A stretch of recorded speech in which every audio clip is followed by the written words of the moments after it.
সকলকে সুন্দর একটা দিনের শুভেচ্ছা। আশা করি সকলে ভালো আছেন। আমিও ঈশ্বরের আশীর্বাদে ভালো আছি। আজকে আমাদের আলোচনার বিষয় হচ্ছে যিশু কে।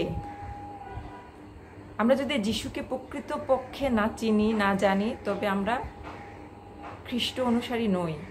আমরা মুখে তো বলছি যে আমরা খ্রিস্টান, আমরা খ্রিস্ট ভক্ত, বা যে যেভাবে পরিচয় দিতে পছন্দ করে, কিন্তু আমরা যদি যিশুকে না চিনে বলি যে আমি খ্রিস্টান, তাহলে আমরা আত্মপ্রতারণা করি।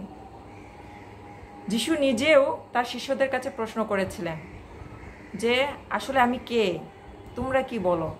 তখন শিষ্যরা বিভিন্ন উত্তর দিয়েছিল, সেটা আমরা বাইবেল পড়ে বুঝতে পারি। কেউ বলেছিল আপনি এলিও, আপনি কোনো ভাববাদী। পিতর বলেছিল আপনি ঈশ্বরের পুত্র। আমরা ঈশ্বরের পুত্র হিসেবেও জানি, কিন্তু আসলে যিশু কে এটা জানার জন্য আমি আমার পরিচিত অনেক খ্রিস্ট ভক্ত বা খ্রিস্ট অনুসারী বা খ্রিস্টান, তাদেরকে প্রশ্ন করেছিলাম যে যিশু মূলত কে। তারা তাদের জ্ঞান অনুসারে, তাদের জানা অনুসারে আমাকে উত্তর দিয়েছে। কিন্তু আমি আজকে আপনাদেরকে বলবো প্রকৃতপক্ষে যিশু কে, আমার কাছে তিনি কিভাবে প্রকাশ হয়েছেন, তিনি কিভাবে আমার কাছে প্রকাশিত হয়েছেন। আমি যখন বাইবেল পড়েছি তখন আমি কিভাবে যিশুকে জেনেছি, আসলে যিশু কে, সেটাই আমি আপনাদের সাথে শেয়ার করব। তাছাড়াও আমার স্বামী আমাকে একটা প্রশ্ন করেছিল, যার কারণে আসলে যিশু কে সেটা জানা আমার জন্য খুবই গুরুত্বপূর্ণ হয়ে দাঁড়িয়েছিল। আমার স্বামী হিন্দু। সে মাঝে মধ্যে আমাকে পরাস্ত করার জন্য হোক, বা আমাকে বিব্রত করার জন্য হোক, বা জানার ইচ্ছাই হোক, সে আমাকে প্রশ্ন করতো। এখন জানার ইচ্ছায় সে প্রশ্ন করে, কিন্তু সে আগে আমাকে যখন প্রশ্ন করতো, আমাকে হেয় প্রতিপন্ন করতেই প্রশ্ন করতো। ও যখন শুরুর দিকে বাইবেল পড়তো, আমাকে প্রশ্নবিদ্ধ করতেই বাইবেল পড়তো। এবং যেটা যে পদ দিয়ে সে আমাকে বিধ্বস্ত করতে পারবে, প্রশ্নবিদ্ধ করতে পারবে, আমি উত্তর দিতে পারবো না, এর জন্য সে বাইবেল পড়তো। এবং সেই সকল বাইবেল পদ সে চুজ করতো যেখানে আমি চুপ হয়ে যাব বা এটার উত্তর আমার কাছে থাকবে না, এরকম বাইবেল পদ চুজ করতো। ওর একটা অহংকার বোধ কাজ করতো যে সনাতন ধর্ম, তার ধর্ম নিয়ে, হিন্দু ধর্ম নিয়ে, সনাতন ধর্ম নিয়ে, যে তার ধর্মই প্রথম এসেছে পৃথিবীতে, তার ধর্মের কোনো নাই, জ্ঞানে সাগর হচ্ছে তার ধর্ম, আর সমস্ত কিছুই অজ্ঞানতা, এরকম সে বোধ করত। এবং আমি যখন ওকে আগে বাইবেল সম্পর্কে কিছু বলতাম, ও বলতো আমি জ্ঞানের সাগরে আছি, আমি কেন পুকুরে নামতে যাব, আমাকে এই কথা বলতো। তার সে খ্রিস্ট ধর্মকে পুকুর বলছে, এখানে জ্ঞানের কিছুই নাই নতুন করে, সমস্ত জ্ঞানী হিন্দুদের বা তারা তথাকথিত সনাতন, যদি ওরা প্রকৃতপক্ষে সনাতন নয়, কারণ সনাতনের অর্থ ওরা জানে না। তো এইভাবে সে আমাকে ছোট করার চেষ্টা করতো যে আমার ধর্মটা হচ্ছে পুকুর আর ওরটা হচ্ছে জ্ঞানের সাগর। সে সাগর থাকতে কেন সে পুকুরে নামতে চাইবে? সে যাই হোক, এইটার বিশাল আকারে আমি উত্তর ওকে দিয়েছিলাম, কিন্তু এই উত্তরটা আজকে দেব না। আমরা যিশুকে সেটা জানতে এসেছি, সেটা জানার চেষ্টা করব। ও যে আমাকে নিরুত্তর করতে চেষ্টা করতো, সেটার উত্তরও বাইবেলেই আছে। আগে সেইটা আমরা লুক 21 অধ্যায় 14 এবং 15 পদ, আসুন আমরা একসাথে পড়ি। 14-15 পদ। অতএব মনে মনে স্থির করিও যে কি উত্তর দিতে হইবে, তাহার নিমিত্ত অগ্রে চিন্তা করিবে না। কেননা আমি তোমাদিগকে এমন মুখ ও বিজ্ঞতা দিব যে তোমাদের বিপক্ষেরা কেহ প্রতিরোধ করিতে কি উত্তর দিতে পারিবে না। আমরা এই পদে দেখতে পেলাম যে আমাদের মুখে, আমাদের অন্তরে তিনি এতটাই বিজ্ঞতা দিবেন যে আমাদের কোনো প্রশ্নের উত্তর আগে থেকে কোনো চিন্তা করারই প্রয়োজন নাই, উত্তর রেডি থাকবে। কারণ এই কথাটা তো আমরা সাক্ষ্য দিচ্ছি না, কিন্তু পবিত্র আত্মা সাক্ষ্য দিচ্ছেন। আমরা যখন পবিত্র আত্মায় সমর্পিত, তখন তিনি সেই পথ দেখিয়ে দেবেন এবং তাদের অজ্ঞতা কারণে তারা চুপ হয়ে যাবেন এবং আমরা আমাদের বিজ্ঞতার সহিত তাদেরকে সঠিক উত্তর দিতে পারব। আমরা এই বিষয়ে পুরাতন নিয়মেও দেখতে পাই। যিশাইও 54 অধ্যায় 17 পদ, আমি এখানে স্ক্রিনে দিয়ে দিচ্ছি, আপনারা দেখেন। যিশাইও 54 অধ্যায় 17 পদ। এখানে যেটা আমাদের বিরুদ্ধে তৈরি অস্ত্র, মানে অস্ত্র বলতে এখানে যুক্তি বা যে কোনো অস্ত্রই হোক, আমাদের বিরুদ্ধে যদি তৈরি করে সেটা টিকবে না। প্রতিটি লোকের যুক্তি আমরা খণ্ডন করে তাদেরকেই দোষী করতে পারবো এবং এটা আমাদের অধিকার। তাহলে আমরা বুঝতে পারছি, আমাদেরকে কেউ যদি ছোট করতে আসে, বিদ্রুপ করতে আসে, এটা যে যুক্তি দ্বারা আমরা সেটাকে খণ্ডন করতে পারবো এবং সেই বিজ্ঞতা ঈশ্বর আমাদেরকে দিয়ে দিবেন।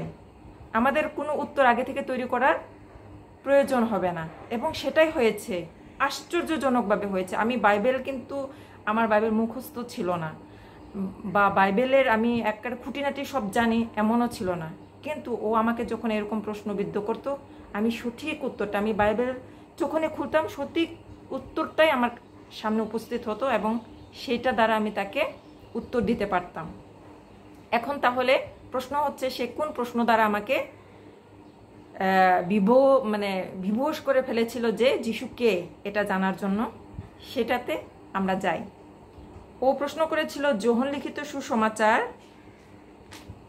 6 অধ্যায় 54 পদ। আসুন আমরা পদটা পড়ি। যে আমার মাংস ভোজন ও আমার রক্ত পান করে সে অনন্ত জীবন পাইয়াছে এবং আমি তাহাকে শেষ দিনে উঠাইব। সেই সময়ের সুদ্দুকি, ফরুসি ওদের মতোই সে আমাকে প্রশ্ন করছে। মানে তখন ফরিসি সুদ্দুকিরা যিশুকে হেনস্থা করার জন্য বলছে, এ কেমন লোক, তার মাংস খাওয়ার কথা বলে, তার রক্ত পানের কথা বলে। একজন মানুষের মাংস কি করে খেতে পারে, মানুষ রক্ত কি করে পান করতে পারে, এই কথাটা বলে। আমি আগেই আপনাদেরকে বলেছি, বাইবেল হচ্ছে রিভলিউশন, বাইবেল হচ্ছে রহস্যময় গুপ্তধন। দৃষ্টান্ত দ্বারা এটার অন্তর্নিহিত কথা ভিন্ন এবং যেটা আপনাদের সামনে উপস্থাপন করা হয়েছে সেটা ভিন্ন। এখন আপনি যেটা আপনার সামনে উপস্থাপন করা হয়েছে সেটা মনে করে হেনস্থা করতে চান, তাহলে তো সমস্যা। আর কেন এমন হয়েছে সেটারও যুক্তি খণ্ডন আমি আগে দিয়ে দিচ্ছি, যে এমন ভক্ত বাবুবাদীরা আসবে, ভক্ত প্রচারকরা আসবে, মানুষকে বিব্রত করে তাদের পথে টানার চেষ্টা করবে, যিশুকে নিয়ে ব্যবসা শুরু করে দেবে এবং করছে। আপনারা দেখতে পারেন আশেপাশে অনেক যিশুর নামে ব্যবসা চলছে। তারা যাতে যখন খ্রিস্টভক্ত এসে প্রশ্ন করে তারা যেন উত্তর না দিতে পারে, এই কারণে কিন্তু দৃষ্টান্ত দ্বারা ঈশ্বর মুখ খুলেছেন। আমি আজকেও এই কথাটা বলছি যাতে আপনাদের বুঝতে সুবিধা হয় এবং যারা আগের ভিডিওগুলো দেখে নাই তাদের জন্য এই কথাটা আবার বললাম। তো যে আমার মাংস ভোজন ও আমার রক্ত পান করে সে অনন্ত জীবন পাইয়াছে। যিশু তো তখনও জীবিত, যিশুর মাংস আর রক্ত কি করে মানুষ পান করবে? আর আসলেই একটা মানুষের মাংস আর রক্ত পান করা যায়? তাহলে যিশু কে, এটা জানা গুরুত্বপূর্ণ হয়ে যায় এখানে। এখন যিশু আসলে কে সেটা জানতে গেলে আমাদের যোহন 1 অধ্যায় চলে যেতে হবে। যোহন 1 অধ্যায় 1 থেকে 2 পদ 3 পদ আমরা পড়ি। আসুন, যোহন 1 অধ্যায়। ঈশ্বরের বাক্য, যিশুর মহত্ব ও অবতার। আদিতে বাক্য ছিলেন এবং বাক্য ঈশ্বরের সহিত ছিলেন এবং বাক্য ঈশ্বর ছিলেন। তিনি আদিতে ঈশ্বরের কাছে ছিলেন। ঠিক আছে, সকলই তাহার দ্বারা হইয়াছিল। তাহলে যিশুকে আদিতে বাক্য ছিলেন, বাক্য ঈশ্বরের কাছে ছিলেন, বাক্য ঈশ্বর ছিলেন, এবং সেই বাক্যর দ্বারাই সমস্ত সৃষ্টি হইয়াছিল। সেই বাক্য মাংসে মূর্তিমান হইলেন এবং আমাদের মধ্যে প্রবেশ করিলেন। এইটা আছে হচ্ছে 14 পদে। আসুন আমরা 14 পদটাও পড়ি। সেই বাক্য মাংসে মূর্তিমান হইলেন এবং আমাদের মধ্যে প্রবাস করিলেন, এবং আমরা তার মহিমা দেখিলাম, যেমন পিতা হইতে আগত এক জাতের মহিমা, তিনি অনুগ্রহে ও সত্যে পরিপূর্ণ। তাহলে যিশুকে বাক্য, কি বাক্য? সত্য বাক্য, সনাতন, যে বাক্য চিরকাল আছে, থাকবে, যে বাক্য আদিতে ছিল, যে বাক্য এখনো আছে, যে বাক্য পরবর্তীতে থাকবে, সেই সনাতন বাক্য, সেই সত্য বাক্য, সেই বাক্যই হলেন আমাদের প্রভু যীশু খ্রিস্ট। আর আমাদের আত্মার খাদ্য কিন্তু সেই বাক্য, জীবনদায়ী বাক্য। এই জীবনদায়ী বাক্যই হচ্ছে যীশু খ্রিস্ট। তাইলে সেই বাক্য আত্মিক খাবার, সেই খাবার খাওয়ার কথাই যিশু এখানে বলেছেন, যে আমার মাংস ও রক্ত, যে আমার মাংস ভোজন এবং রক্ত পান করে সে অনন্ত জীবন পাইয়াছে। তার মানে যে সত্য বাক্য, জীবনদায়ী বাক্য গ্রহণ করেছে সে অনন্ত জীবন পাইয়াছে। কারণ বাক্য কখনো, সত্য বাক্য কখনো, চিরন্তন বাক্য কখনো, জীবনদায়ী বাক্য কখনো মৃত্যু হয় না। সে আদিতে ছিল, আছে এবং থাকবে। সে আত্মার খাদ্য হচ্ছে সে যিশুর মাংস, কারণ যিশুই বাক্য। উত্তর এখানে আমরা পেয়ে গেলাম। আমার স্বামী এখানে স্তম্ভিত হয়ে গেল, বুঝতে পারলো, এবং এত মহত্ব, সে অনেকক্ষণ চুপ ছিল এবং পরবর্তী 3 দিন সে আর কোনো বাক্যই শুনতে চায় নাই। এইটা নিয়েই সে মনন করেছে, চিন্তা করেছে যে প্রকৃতপক্ষে সত্য আসলে কি, যিশু আসলে কে। লুক 21:33 পদে। আসুন আমরা এটা এখানে স্ক্রিনে দেখে নিই। আকাশের ও পৃথিবীর লোভ হইবে, কিন্তু আমার বাক্য লোভ হইবে না, একথা বলা হয়েছে।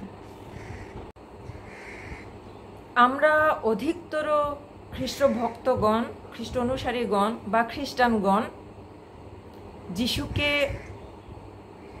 মরিয়মের গর্ভস্থ সন্তান হিসেবে শারীরিকভাবে দেখি, বিচার করি, এবং অন্যকে, আমি যিশুকে কিভাবে উপস্থাপন করব অন্যরা তো সেভাবে যিশুকে দেখবে। এই কারণে অন্য ধর্মের লোকেরা কিন্তু যিশুকে সহজে গ্রহণ করতে পারে না, বুঝতে পারে না, কারণ আমরা শারীরিকভাবে প্রচার করি বেশি।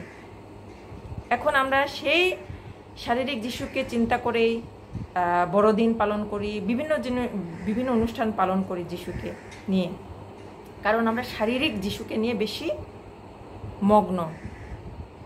আপনি বলছেন আপনি খ্রিস্টান, আপনি বলছেন আপনি খ্রিস্ট ভক্ত, আপনি বলছেন আপনি খ্রিস্ট অনুসারী, কিন্তু আপনার মধ্যে সত্য নাই, আপনি সত্য শুনতে চান না, আপনার মিথ্যায় বসবাস, আপনি জগৎকে বেশি ভালোবাসেন, কিন্তু আপনি খ্রিস্টান বলছেন, তাহলে আপনি চাটুকারী। সত্যবচন না শুনলে, সত্যবচন গ্রহণ না করলে আমরা কিরূপে বলতে পারি আমরা যিশুতে আছি? কারণ যিশুই তো সেই বাক্য। আমরা সুন্দর আরেকটা পাঠ পড়ি, সেটা হচ্ছে 1 তিমথিও 2:5 পদ। কারণ একমাত্র ঈশ্বর আছেন, ঈশ্বরের ও মনুষ্যদের মধ্যে একমাত্র মধ্যস্থও আছেন, তিনি মনুষ্য যীশু খ্রিস্ট। তিনি সকলের নিমিত্ত মুক্তির মূল্যরূপে আপনাকে প্রদান করিয়াছেন, এই সাক্ষ্য যথাসময়ে দাতব্য। আমি শুরুতেই এই কথা বলেছিলাম, আমার এবং পরমপিতার মধ্যস্থকারী হচ্ছেন যীশু খ্রিস্ট। কিভাবে মধ্যস্থকারী? যীশু খ্রিস্ট কে? যীশু খ্রিস্ট বাক্য, সত্য বাক্য, সত্য বচন, সত্য পথ। কারণ যীশুখ্রিস্ট বলেছেন, আমি পথ, সত্য ও জীবন, আমা দিয়া না আসলে কেউ পিতার নিকটে যাইতে পারে না। তাহলে যিশু পথ ও সত্য ও জীবন, এই স্ক্রিনে দিয়ে আছে, আপনারা দেখেন, ওটা সেখানে গিয়ে দেখতে পারেন যে তিনি মধ্যস্থকারী। যীশুখ্রিস্ট তিমোথীয়দের কাছে সাধু পৌল এই কথাই বলেছেন, তিনি মধ্যস্থকারী, মানে সত্য বাক্য মধ্যস্থকারী। যীশুখ্রিস্ট স্বয়ং নিজেও বলেছেন, আমি পথ, মানে সে সত্য বাক্যই পথ। যে সত্য জীবনযাপনে, সত্যে জীবনযাপন করে, সেটাই আসলে পথ, সেটাই আসলে যীশুখ্রিস্ট, মানে যার মধ্য দিয়ে আমরা ঈশ্বরের নিকটে যেতে পারি। যিশুই পথ, সত্য ও জীবন, মানে সেই বাক্যই সত্য এবং জীবন এবং পথ আমাদের এবং পিতা ঈশ্বরের মধ্যস্থকারী।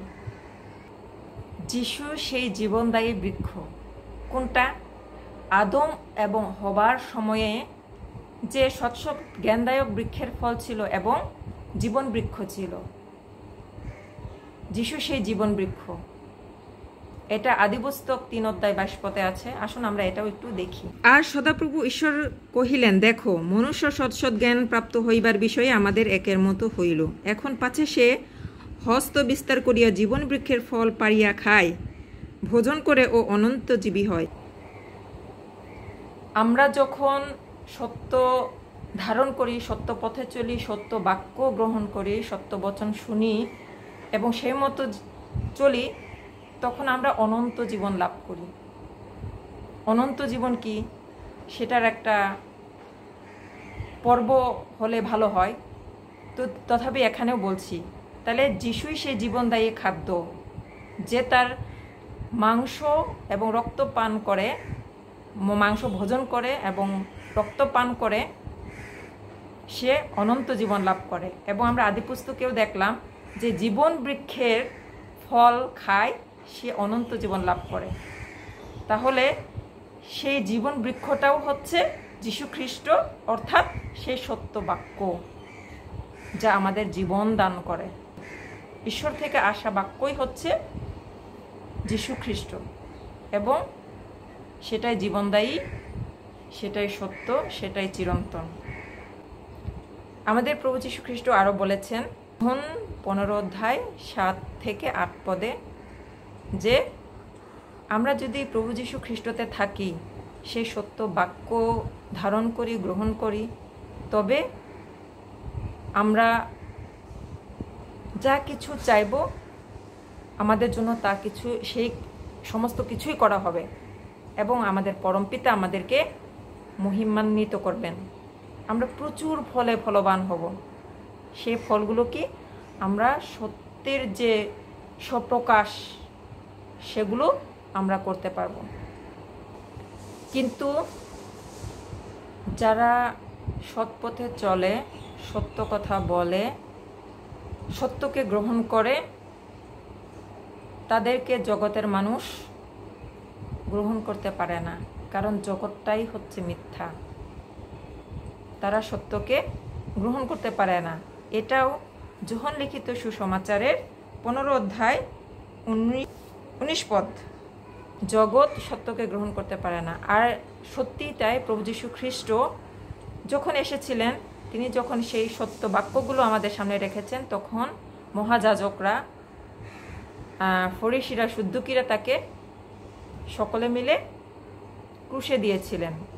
মানে সত্যকে কেউ গ্রহণ করতে পারে না, তারা সেটাকে ইগনোর করে, দূরে ঠেলে দেয়। সত্যকে তারা শত্রু মনে করে, সত্য বা বচন সবসময় ধামাচাপা দেওয়ার জন্য চেষ্টা করে, কিন্তু মিথ্যুকরা। এটাই যিশুর সাথে হয়েছিল।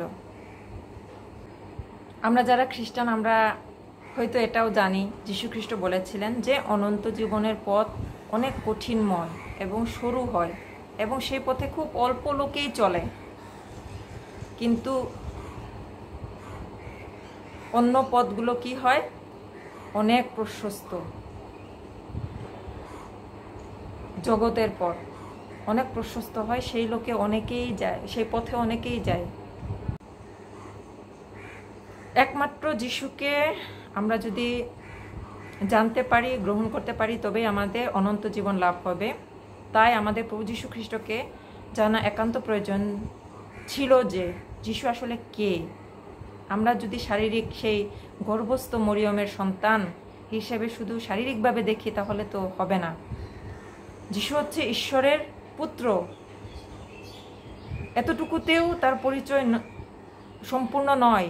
যীশু ঈশ্বরের পুত্র, কিন্তু তিনি ঈশ্বরের কাছে ছিলেন, কিন্তু কি রূপে ছিলেন? বাক্য রূপে। সেই বাক্যই মাংসে মূর্তিমান হয়ে আমাদের মধ্যে আসলেন। তাহলে বাক্যটা কি? সত্য বচন, সত্যে জীবনযাপন করা। আর একমাত্র যীশু, ঈশ্বরের সাথে আমাদের মিলন হতে হলে এই যীশুকে জানা একান্ত প্রয়োজন। ঈশ্বরের কাছ থেকে আগত বাক্য, সেই সত্য বাক্যই হচ্ছে যীশু খ্রিস্ট। সেই সত্য বাক্যকেই আমাদের গ্রহণ করতে হবে। তাহলে যীশু যে যে সকল আদেশ, উপদেশ, দৃষ্টান্ত দিয়েছেন সেটা আমাদের জানা একান্ত প্রয়োজন নয়? আর ঈশ্বর থেকে কিন্তু ঈশ্বরের বাক্য কিন্তু ভিন্ন হয় না। তাই যীশু অনেক জায়গায় বলেছেন যে আমি এবং আমার পিতা এক।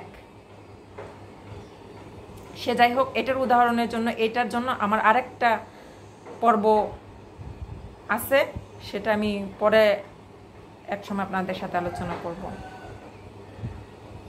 যোহন 17:3 একটু পড়ি। আর ইহাই অনন্ত জীবন, যে তাহারা তোমাকে একমাত্র সত্যময় ঈশ্বরকে এবং তুমি যাকে পাঠাইয়াছ তাহাকে, যীশু খ্রিস্টকে জানিতে পাই। তাহলে অনন্ত জীবন কি? সেই সত্যময় ঈশ্বর এবং সেই সত্যময় ঈশ্বর যাহাকে পাঠিয়েছেন সে যীশু খ্রিস্টকে যেন আমরা জানিতে পাই। এই দুটো জিনিস জানলেই কিন্তু আমরা অনন্ত জীবন লাভ করতে পারবো। সেই সত্যময় ঈশ্বরকে জানতে গেলে আমাদের প্রভু যীশু খ্রিস্টকে জানতে হবে। এই জন্যই প্রভু যীশু খ্রিস্টকে জানা অত্যন্ত গুরুত্বপূর্ণ। এক সময় আমি আমার স্বামীকে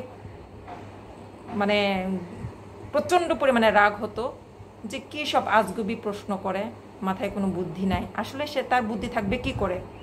সে তো জন্ম থেকে হিন্দু, সে তো অন্ধভাবে পৃথিবীতে এসেছে। তাকে চোখ খুলে দেওয়ার দায়িত্ব, তাকে পথ দেখানোর দায়িত্ব আমার সহধর্মিণী হিসেবে। তাই এক সময় রাগ হলেও এখন আর রাগ হয় না। সে প্রশ্ন করলে এখন আমি খুবই শান্ত, স্থির, ধীরভাবে বসে তাকে সুন্দরভাবে বোঝাতে পারি। ঈশ্বর সেই ধৈর্য আমাকে দিয়েছেন। আর ঈশ্বর সুন্দর সুন্দর বাক্য আমার সামনে উপস্থিত করেন, যাতে আমি আমার স্বামীকে সঠিক পথ দেখাতে পারি এবং আমি নিজে যেন সেই পথটা চিনতে পারি, বুঝতে পারি, যাতে আমি যে পথে চলি সে সেই পথে চলতে পারে। ঈশ্বর আমাকে সেই ধৈর্যটা দিয়েছেন। আমি ঈশ্বরকে অনেক ধন্যবাদ যে প্রশ্নকারী না থাকলে আসলে জ্ঞান লাভ হয় না, এটা আমি এখন জেনে গেছি। তাই আমি এখন আর ওর প্রশ্নে বিরক্ত হই না, রাগ করি না। ও এইসব আজগুবি প্রশ্ন করে বিধায় আমার জানার আগ্রহ বেড়েছে। ও এইসব প্রশ্ন করে বিধায় আমি তাকে চিনতে পারছি। ও এইসব প্রশ্ন করে বিধায় আমি জ্ঞানের সাগরে সাঁতার কাটছি। আর অনেক সুন্দর সুন্দর অধ্যায়, সুন্দর সুন্দর পথ এবং কোনটার সাথে কোনটা কানেক্ট, সব কিছু ঈশ্বর আমাকে তার পবিত্র আত্মার মাধ্যমে আমাকে বুঝতে সুযোগ দান করেছেন। আসলে যীশু খ্রিস্ট কে, এটা আমি কারোর প্রচারের মাধ্যমে জানতে পারি নাই, বা কেউ আমাকে এসে জানায় নাই যীশু খ্রিস্ট কে। যীশু স্বয়ং নিজে, আমি যখন প্রার্থনা করেছি, বাইবেল পড়েছি, তখন বলেছে যে তিনি আসলে কে।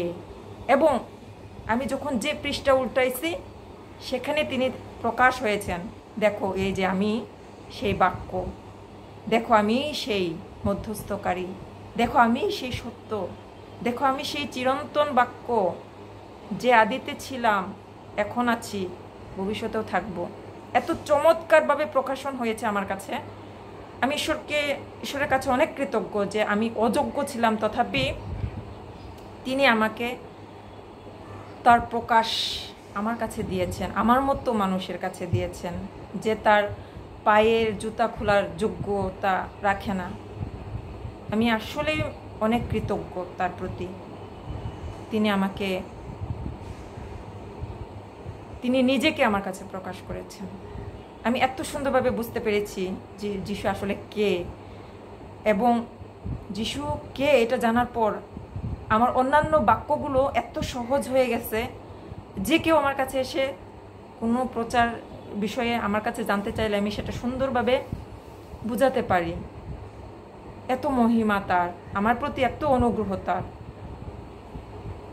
তার মহিমা হোক, গৌরব হোক, প্রশংসা হোক। হালেলুয়া।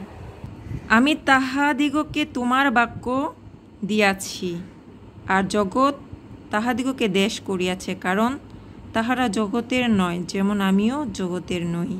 তারপর এখন আমরা 17 পদ পড়ি। তাহাদিগকে সত্যে পবিত্র করো, তোমার বাক্যই সত্যস্বরূপ। আর ঈশ্বরের বাক্য সদা সর্বদা সত্য, চিরন্তন, পবিত্র হয়।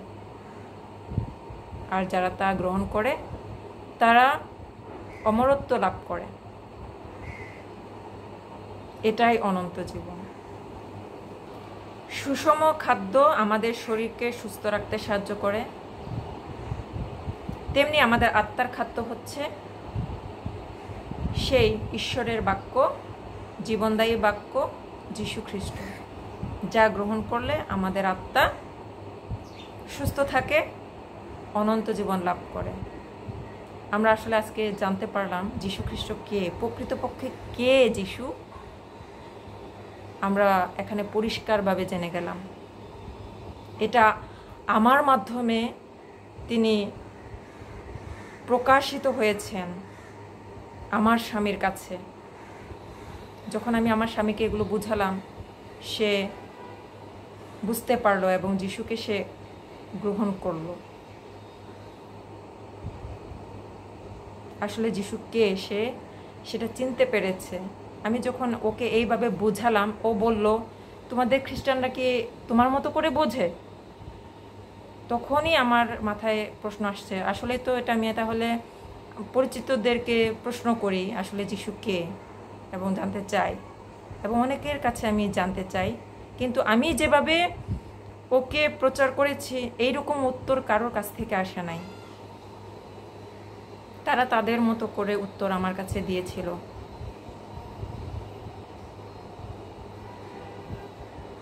আসুন আমরা যিশুকে আরো গভীরভাবে জানার চেষ্টা করি, বোঝার চেষ্টা করি, এবং তার মাধ্যমে আমরা ঈশ্বরের নিকটবর্তী হই। সকলে ভালো থাকবেন, সুস্থ থাকবেন। ধন্যবাদ।